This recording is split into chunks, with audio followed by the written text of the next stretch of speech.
Human fat tissue is an active biological system.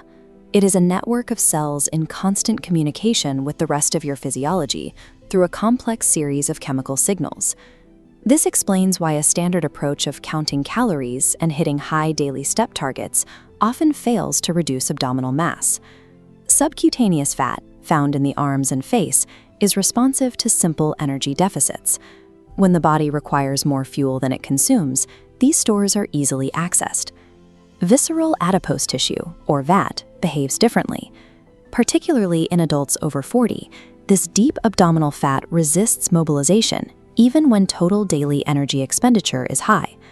This resistance is a result of the tissue's role as a primary endocrine organ. It monitors and reacts to systemic hormone levels, making the release of its energy dependent on specific physiological conditions. This process is controlled by endocrine gating. Specific hormonal concentrations determine the metabolic state of the fat cell, essentially signaling whether the tissue should remain in storage or begin oxidation. Elevated insulin levels signal the body to prioritize energy storage. In this state, the biochemical pathways required to oxidize visceral fat are largely deactivated, making it difficult to burn this specific tissue during exercise. To access these reserves, cardiovascular work must be synchronized with the body's lowest daily insulin trough. We are examining the clinical data on fasted movement, the metabolic timeline required for a fuel source shift, and the specific variables that determine success or failure. The persistence of visceral fat is driven by systemic hormonal states. Upon waking from an 8 to 12-hour fast, the body exists in a distinct metabolic environment. Overnight, the liver steadily depletes its stored glycogen to maintain glucose levels. As these sugar stores drop, systemic insulin reaches its lowest point of the 24-hour cycle. This low insulin environment triggers the release of glucagon. This hormone signals the lipid cells to begin mobilizing stored triglycerides so they can be transported to the muscles for energy. Researchers at the British Journal of Nutrition tested this environment by comparing the effects of exercise timing on total fat oxidation. Group A performed a moderate cardiovascular session after eating a standard breakfast, which raised their insulin levels before they began moving. Group B performed the exact same mechanical workload, but remained in a fasted state, consuming only water. This chart tracks the metabolic substrate utilization of both groups, measuring how much fat versus glucose was burned. Despite performing the same amount of work, the fasted group saw a 20% increase in lipid oxidation compared to the group that ate breakfast first. Insulin functions as a metabolic switch. Maintaining a baseline insulin level is the primary requirement for initiating cellular lipolysis before movement begins. Starting in a fasted state prepares the body, but the transition to fat oxidation is a gradual process that develops over the course of the session. This dashboard plots how the body sources its fuel as the duration of the walk increases. During the first 10 minutes of activity, the body primarily burns through whatever residual glucose is still circulating in the bloodstream. Sustained, unbroken movement is required to initiate a metabolic substrate transition, shifting the reliance from glucose to fat. Around the 15-minute mark, the ratio of fuel sources shifts. As glucose availability drops, the body increases its reliance on lipid oxidation.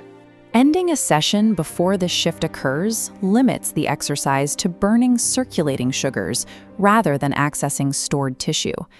The most efficient window for burning visceral fat occurs between 15 and 45 minutes of steady movement. While a 10-minute walk offers cardiovascular benefits, a duration of 30 to 45 minutes is required to maximize the mobilization of deep visceral reserves. While duration matters, the intensity of the walk determines the hormonal response. Increasing the pace beyond a certain point can be counterproductive. This relationship is defined by the cortisol adiposity axis, which is particularly influential in individuals over 40. When the body detects high levels of stress hormones, it signals the midsection to retain fat as a protective measure for vital organs. Maintaining a steady, rhythmic pace prevents this immediate stress response, allowing the body to maintain consistent fat oxidation.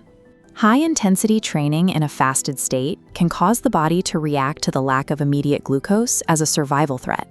Moving into high-intensity heart rate zones causes a spike in cortisol, halting the fat-burning process.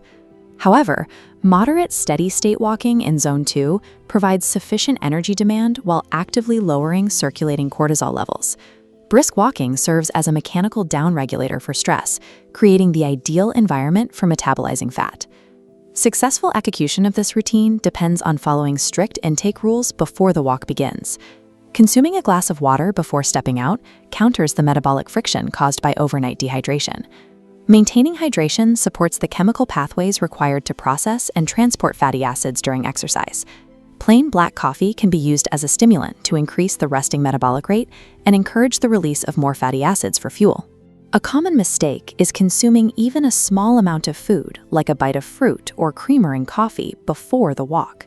Even minor amounts of exogenous carbohydrates trigger a reaction in the digestive tract. As shown in this split-screen comparison, those calories prompt the pancreas to release insulin. This insulin release causes the body to immediately stop fat oxidation and switch back to burning the sugar you just consumed. Introducing even a small number of calories resets the metabolic environment, removing the advantage of the overnight fast. By combining fasting, duration, heart rate management, and zero-calorie hydration, we arrive at a single protocol. The process follows 4 steps. Wake, hydrate with water or black coffee, walk steadily for 30 to 45 minutes, and then break your fast. Deviating from this order or intensity alters the endocrine environment, reducing the session's effectiveness. It is important to note that a single morning session will not result in an immediate visible change in abdominal tissue. The value of the routine lies in its daily repetition. Consistent fasted movement improves systemic insulin sensitivity, which helps the body regulate blood sugar more effectively over time. This consistent practice drives a structural adaptation, where the body becomes more efficient at mobilizing and oxidizing its stored lipid reserves. Meaningful physiological change is achieved by aligning physical activity with the body's natural circadian and hormonal rhythms.